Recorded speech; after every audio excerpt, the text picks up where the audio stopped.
This is Word Study with Cherry, and we're going to be carrying on the mystery of the Serpent Seed teaching.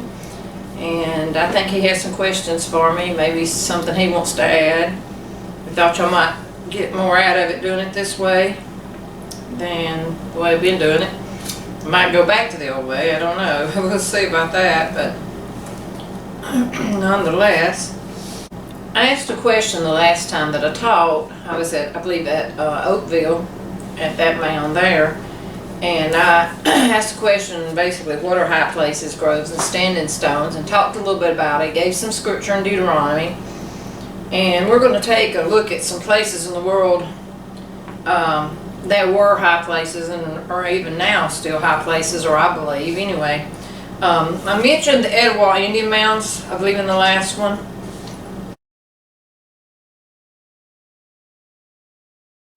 It's in Cartersville, Georgia, and I have visited there. This site had originally 3 mounds. I talked a little bit about it, but I didn't talk a whole lot about it. And if I can get and figure out how to do it, I'm going to add some pictures of these mounds and some of the things we're talking about today into this video. But that's only if I can figure out how to do that. But anyway, it really rang home with me that the mounds originated from the high places that the Bible talks about, and they continue to this day. Now, the Etowah mound that I mentioned, it's claimed that that mound goes back to 1000 to 1500 AD, but the idea for that goes way back, a whole lot further than the building of the mound. And I don't think it's a coincidence that we find these high places all over the world by the thousands. Do you really think that the mounds of America are the extension of the biblical high places? Yeah, I really do. Not all of them, maybe, but some of the older ones I do. Why? Why do you think, yeah? Well, because of the description in the Bible of the high places and what they did, and archaeologists today even tells us that some of these mounds are ceremonial, some are burial mounds. Some are believed to have been in worship or temple, what they call temple mounds. I mean, his sister went to one a couple months ago that had, the largest one was a temple mound. And so they believed that they were worshipped on, or did their worship on these mounds, and so that really correlates with what the Bible says. Now, I don't think some of the more modern ones, and what I mean by modern is 1,000, 1,500 years old, I think most of those were what I call copycat mounds. In other words, they were built by someone a long time ago. The old ones were, the ancient ones were, and then I believe that some of the American Indians came along and were like, oh wow, this is neat, this is cool, or whatever, and we're going to build some of these. And so I think they did, and I think they built them not really knowing what they really represented or what they were. Although they even did that on some of theirs. I mean, they may have known a little bit about it because they even worshipped on some of them too. But I really do think it comes from the biblical idea of the high places in the Bible.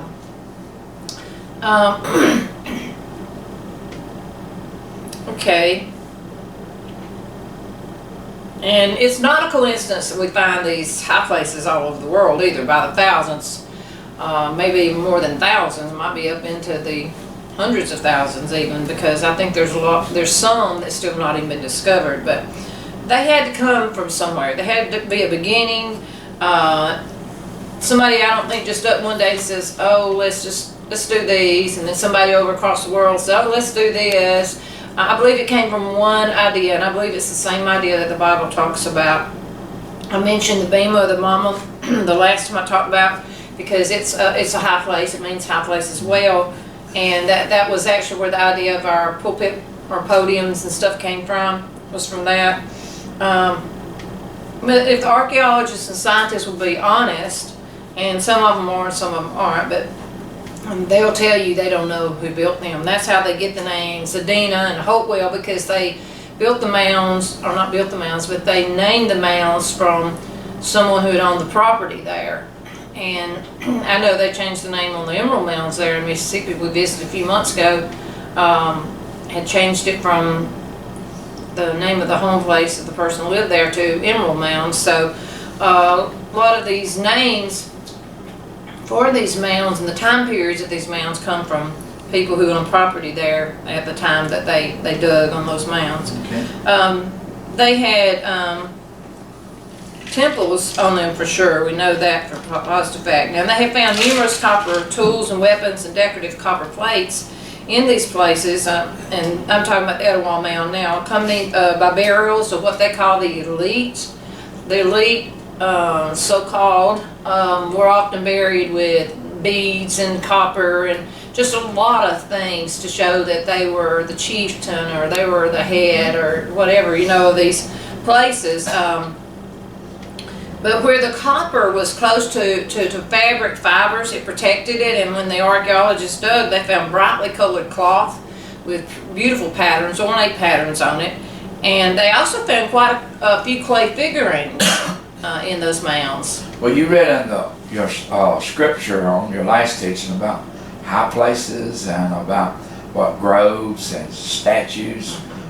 What were the statues and how do they tie in here? Well, that's what I was just fixing to talk about. In some of these places, they found all these figurines and stuff, but they also, in this Etowah Mound, they found 10 stone statues from the Mississippian period in the area of Etowah. Now, these might have been in a later period, but they had to get this idea from somewhere. And I believe that idea goes way back to the groves and the statues and the idols, what we call idols. Because in the Bible, the word for idols is the word pestle, and it really means a statue, an idol, something that's been carved out in recognition of gods and goddesses and stuff. So I think this idea itself... So when they say grove, it wasn't necessarily like a grape grove or nothing like that. It was actually a grove of idols and stuff. Yeah, it was, okay. and the thing about it is what I mentioned in the last video was this grove was not always trees. Yeah, it was sometimes, like in Israel, they didn't have that many trees. They had groves of stone idols. They would often carve in these stones, the idols in these stones, and raise these huge, tall, megalithic stones in the shape and the carvings of their idols. And they did that with the trees too in other places where they had trees. That's why it was called groves, was because sometimes trees were used. But these stone idols were set up like a grove of trees, and that's why they were called groves or Asherah in the Bible, because they looked similar to groves of trees. Our idols are different. That might be what's wrong with the world today. All their worship. True. I mean, they're not maybe necessarily building stone idols or statues, but people do have a lot of idols. I think man in general has a tendency to make idols of things, and that was one reason why God told them not to worship idols. But of course, God's command not to worship idols goes way deeper than that. It goes back to the fallen angels, as we've been teaching here, and they were worshiping the fallen angels, and that was the biggest reason God told them. But man does have that tendency to want to worship something, and that's because God actually put that inside of us to want to worship. But the problem is people end up worshiping themselves. They end up worshiping some star or numerous things, or maybe even, and I'm not against football games, so don't misunderstand me on this, but sports can become an idol, or anything that you put above God or put number one. It might be a spouse. You put your spouse above God, put them as number one, and that's not the way it's supposed to be. You're supposed to love them, and they are supposed to be number two, but they're not supposed to be number one. Anything that becomes number one in your life is an idol, whether it's a statue or not. It's an idol. Right. Okay. As I told you, the Bible talks about these. Now I want to talk about. I mentioned Cahokia Mounds before. I know how. And I mentioned this pipe that was found there at the Cahokia Mounds, the last one, but it was called the Lucifer Effigy Pipe. And the Cahokia Mounds in Illinois is the largest mound site in the United States. And this site was here Somewhere around the same time period as Etowah's Mound in Georgia. They found 120 mounds in the Cahokia site, at the Cahokia site. And the site itself is about 5 miles from east to west. And there are many indications that it was built to represent gods and goddess worship, aligning with the moon and the sun. And the Birdman is a common motif found in a lot of the American mounds. We just returned from Moundville just a month or so back, and it's used there a lot. Well, what do you think the Birdman represents? I believe that it goes back to the fallen angels. I believe I really believe a lot of the things that you see that was done in ancient times, even in a little bit more modern times, whether people realize it or not, I believe these ideas came down and just filtered down and filtered down and filtered down in time to where even close to our modern times, they were still worshiping the Birdman. They were still doing things like that, and I really believe this Birdman represents the fallen angels. You think somebody saw an angel? Or no, people have seen angels. Well, when the angels came down to the women and mated with them, they knew what they were. I mean, they let them know what they were. So, I mean, that through time that passed, the stories became different. The mythology came from that, all of those things. But the idea of that has never died away in the world. Angels of light or angels of darkness. Exactly. Like the Bible talks about, so. But I think most of these are probably, I think all of them, but I might be wrong on all of them, represent the fallen angels. Because that's who they were worshiping. And these things, as far as my understanding goes, they were worshiping these. Plus you're talking about idols and groves, images, and things. That's why it ties into that. And at the Cahokia Mound, of the more than 250 bodies discovered in what they call Mound 72, they said more than 62% of them seem to have been sacrifices. So you've not only got all these worship of these gods and goddesses, but they've got idol worship, just like in the Bible. The Bible talked about they offer their children to Moloch. So, you have a lot of the same stuff. You had a lot of the same stuff going on at these mounds, and it wasn't limited to the mounds, which we're going. We've talked some about what the groves were, and when you see Stonehenge and the place Newgrange in Ireland, places like that, all over the world, these all stem from the same place, the same ideology, and they were worshiping idols and sacrificing children and people. And so it's believed here at this Cahokia that even some of them were buried alive because of the way that they were found. But they also have a Mound 34, and it was a copper workshop. Cahokia is not that far from Chicago, not that far from Lake Superior. Lake Superior was really the largest place in this country, still is, that you can get copper from.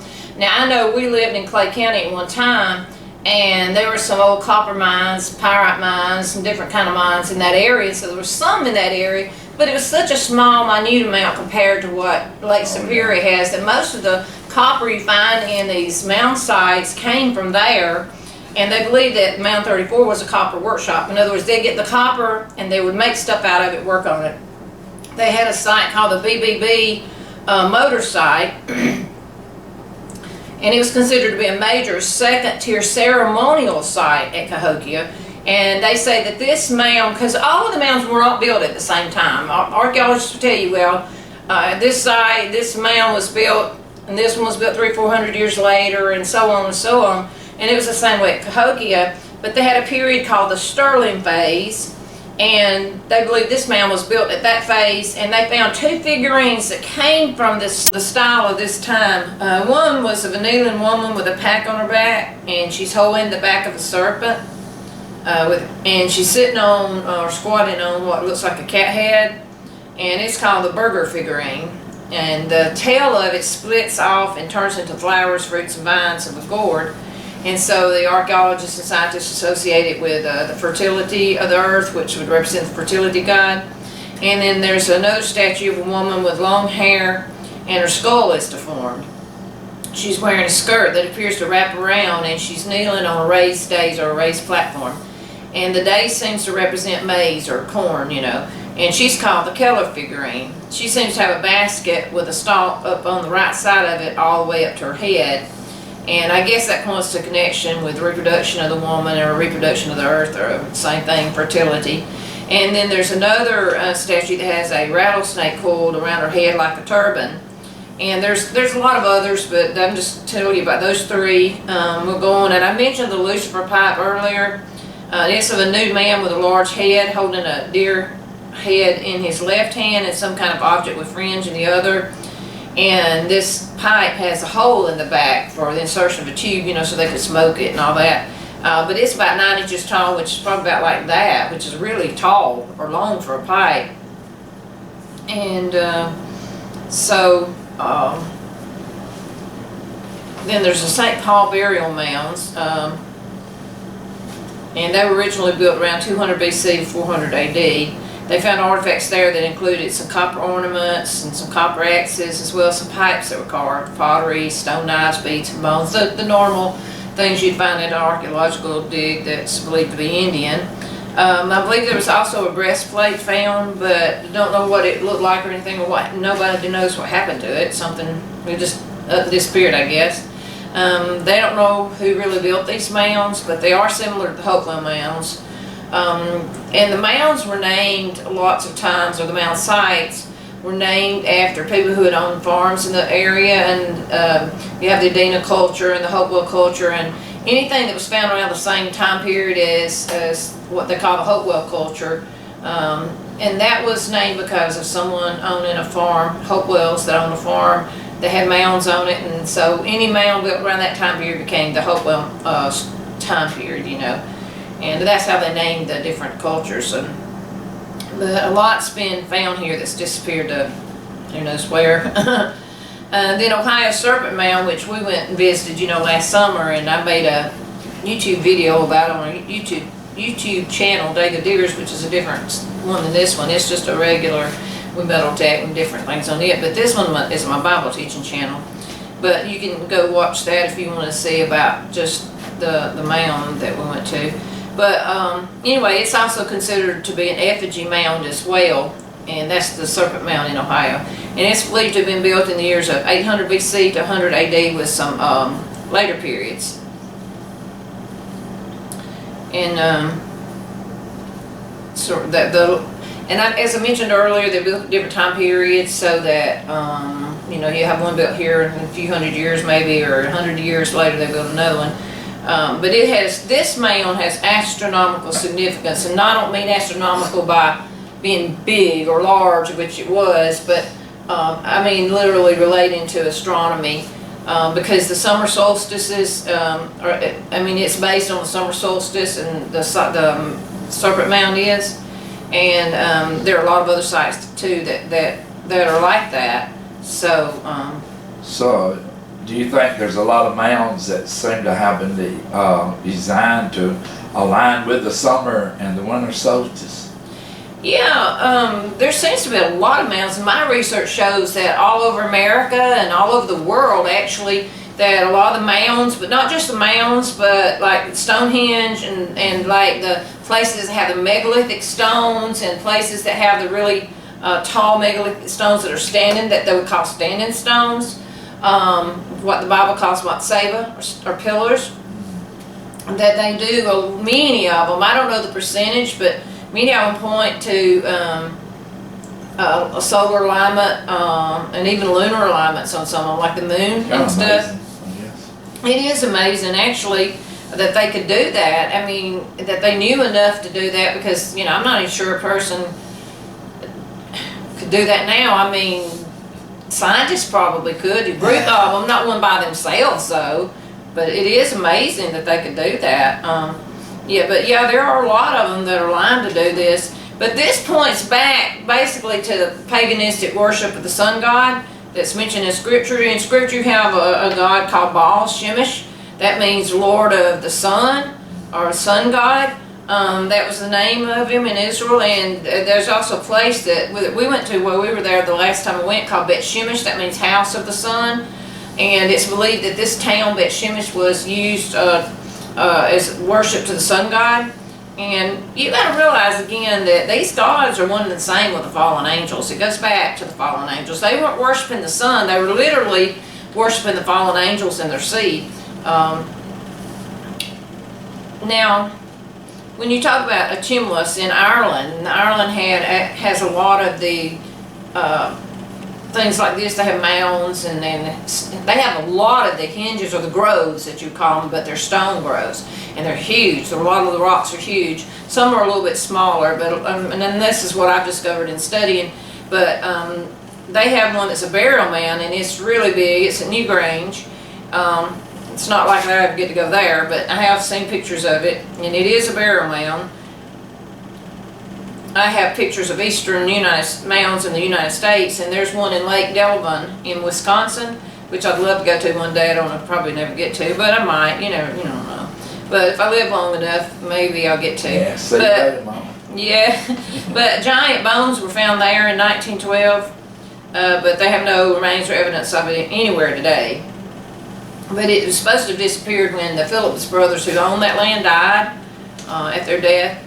But it said their death was in 1849, so it's probably 1812 that it was actually, they found the bones. But it might not have been till after that, but I don't know how the bones could disappear when they died, if they died in 1849, so it was probably 1812. I probably wrote the wrong date down, or they wrote the wrong date down or something. But anyway, most of that gets covered up, although I really don't know why. But you find, if big animal bones like dragons, or not dragons, but dinosaurs gets found, then I mean it hits the news, bam, guess what we found. But if you find a large person's bones, that gets covered up, or they hide that, they don't want people to know about it. But I personally believe it's just one more proof that the Bible and God's real. Of course that doesn't go over well for people who don't believe it, but I visited a mound in Fort Walton, Florida a few years ago with Diane, if you remember us going there, and it's right downtown Fort Walton, and it was really interesting. It wasn't a big mound, but it was interesting. I think it's where I bought the book about the circles, because I had seen that eye and hand at Moundville, and so I wanted something about that, so I bought that. But the Moundville site I've been to several times, and it's a pretty big site, and it's really interesting. But that was the first time that I'd seen the eye and hand symbol, and anywhere other than Israel. So, when you see the idols, these alignments, and the copper, and the human sacrifice, and odd-shaped heads on their idols, snakes, and among the other things in these places, it does begin to kind of add up that all the biblical things mentioned connect with these sites over here. Do you think all the mounds over here are made for that purpose? I mean, to sacrifice, worship. I don't know that all of them were. Probably the majority, or a lot of them, the older ones anyway. I don't know about the newer ones, but the archaeologists will tell you that the mounds have ceremonial mounds, they have temple mounds. all right. And the temple mounds were definitely for worship, like any temple in the past would have been. And the ceremonial mounds are ceremonies, so it makes sense, logical sense, that they were made for the purpose of worshiping their gods and their goddesses and practicing their religion and stuff. And but the things you see, like you called over in these, is interesting because, I mean, it's kind of strange, really, when you think about it. Some of the things I've been to a lot of these mounds. Right. I mean, a lot of these mounds. And I've gone in the museums and looked at the stuff, and there are some strange things in there. You got to admit, there's some strange things in these places. So I think it's highly possible that they were made for the purpose of worshiping whatever God they worship. Okay. And so I find that pretty interesting too as well.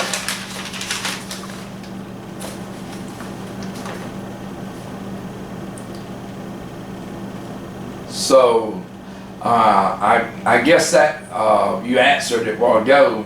Another question I had is that, do you think that this is a cover-up of all this evidence? Why do you think, or do you think there's a cover? Yeah, I think there is. All this evidence. I'm not really sure. I mean, you mentioned it. Right. You think that was. I'm not real sure why. I have my ideas, but I'm pretty sure there is a cover-up, because there's just too much evidence out there that for some reason the Smithsonian and the government doesn't want people to know about these really large bones. I mean, I'm like this. I don't think a 7-foot person is a giant. I really don't. Oh, I mean, not to me, they're tall, yes.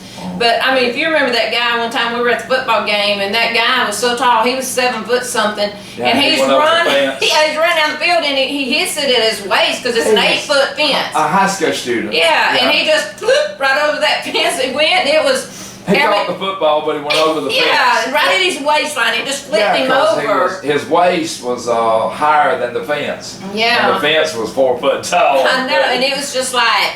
It was, Yeah, it's weird. at first it scared us, but then when we saw it was okay, it was funny. That's when Clay County played way down with him. I don't remember who they played. Yeah, they went down with So I don't really call that a giant, I just call it a really tall person. Yeah. But if they say there was giant bones, that means they were tall bone. I mean, the bones were tall. And I know like some of them just talked about the joint from the hip to the knee. Or it might have been to the ankle, but I think it was the hip to the knee was 4 foot. You know, I mean, whoa, that puts that person really, really tall. So, and if it was from the hip to the foot, 4 foot is still tall. Right. Because that's the shorter part of your body, just about. So they would have been a tall person. But anyway, as I said, when I went to Moundville and I saw this eye and hand symbol, I was really shocked because I had seen it in Israel shortly before that. And I had never seen it anywhere else. That was probably the first mound we actually went to, was Moundville, because I heard about it all my life and wanted to go. And so when I saw that hand and eye symbol, my mouth just dropped open, like, because I knew in Israel, I knew all about it, you know, or maybe not everything about it, but I mean, I knew they used it a lot, the Jewish people and the Arab people, you know. So, anyway. Do you think that symbol, you just talked about the eye in the hand, do you think that come from Israel itself, or do you think that's what started? I don't know that it came from Israel. I'm not really sure where the Israelis, the Jewish people, got the idea, and I'm not sure where the Arab Muslims or the Palestinians, whatever you want to call them in Israel, where the idea came from. But I do believe that idea came from that area, from the Middle East or from the Mesopotamian area, because Mesopotamia and Israel are pretty much, you know, in history, they're tied in together, and I do believe it came from that area. I don't have a reason why I believe it came from that area except for just researching, and I kind of believe that's where it came from. But it didn't stay there. I don't believe that the Middle East or Mesopotamia come up with the eye in the hand, and then somebody over here in America came up with the same thing that looks almost just the same. So what does it mean? I think that people traveled all over the world more than they think. They think that everybody back then were dummies and they couldn't do anything. But I think that these people that say this are wrong. They think that we're getting smarter, but I don't think we are. I think we're getting dumber. I think mankind is getting dumber. I don't think they're getting smarter. Maybe not technologically wise, or maybe not when it comes to intelligence necessarily, but when it comes to common sense, I think people are getting a lot more dumb than they are. I mean, I see stuff that's just, so I ain't gonna get into that. They have book knowledge, but no common sense. Yeah, basically. And so but I don't know that anybody's any more intelligent now than they were in the beginning, especially if God created man to live forever and then man sinned and failed. I think they actually may have been more intelligent back then than people are now. And that's not to say people now are dummies or they couldn't do, because people do a lot of things. I mean, they make a lot of things, which is really interesting to me, that people are smart enough to do this kind of stuff. But at the same time, I don't feel like people are getting dumber as far as intelligence-wise, and I don't think the people back 4,000 or 5,000 years ago were dumb. I think man just had to learn a few things, but I think that this eye and hand symbol came to the Americas by someone who built a boat and came over here. I don't think the Bering Strait, they think everybody came to America, the Bering Strait. I mean, that may be true, it may not, but whatever the case, I still think there were people here in America, possibly before the Native American Indians, because that symbol came from somewhere, and I don't think they thought of it here and over here. I think it came from one source, is what I'm trying to say. I think it came from one source, and that source, wherever it was, spiritual source. Well, yeah, it probably was a spiritual source, but I mean, as far as location goes, I feel like it came from the Mesopotamian bowl, that basin over there, and that includes the Middle East and stuff.